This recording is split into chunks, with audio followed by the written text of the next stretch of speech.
যাক, যেহেতু দেশের কথা আসলো একটু কিছু বলে নিই। বর্তমান সামনে যে নির্বাচন আসছে, আমরা অনেকেই দেশে যাব, ভোট দিব। তো প্রত্যেকে এখন বুঝবান, বিবেকবান। আমার আমার ভোট, আমার সমর্থন, এটা আমার কাছে আমানত, এটা আমার হক, এটা আমার, এটা কারো নয়, কারো প্রলোভনে নয়।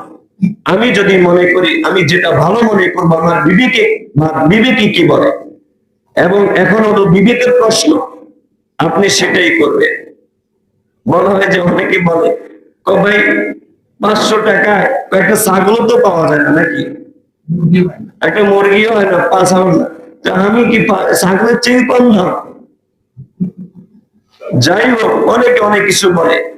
তো অনেক প্রচারণা হবে, অনেক ভাবে আসবে, সব আমরা সবাইকে সমর্থন করি, সবাইকে ভালো বলি, কিন্তু আমি আমার আমানতকে আমানত হিসাবে আমি সেটা রাখবো। ঠিক আছে ভাই? আরেকটা বিষয় হলো, এই ভোট হলো একটা সমর্থন। সমর্থন মানে কি? আমি তার সমস্ত কাজকর্মে সমর্থন করলাম। সে ভালো করলো, ওকে। মন্দ করলো, আমি রাজি আছি, ওকে। এটাও আপনার সমর্থন।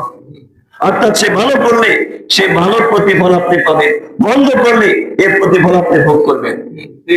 এটা বোঝা কি কঠিন ব্যাপার? এটা সকলে বুঝি সহজ ব্যাপার। মুহতারাম হাজিরিন, তা আমরা সচেতন, মা বোনেরা সচেতন। সব আগামী ভবিষ্যৎ আমাদের উপর নির্ভর করবে।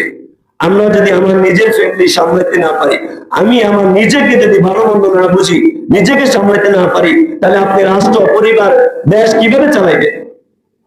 আপনার পরিবারের জন্য, আপনার এটা আপনার পরিবার, এর উপর কারো হস্তক্ষেপ চলবে না।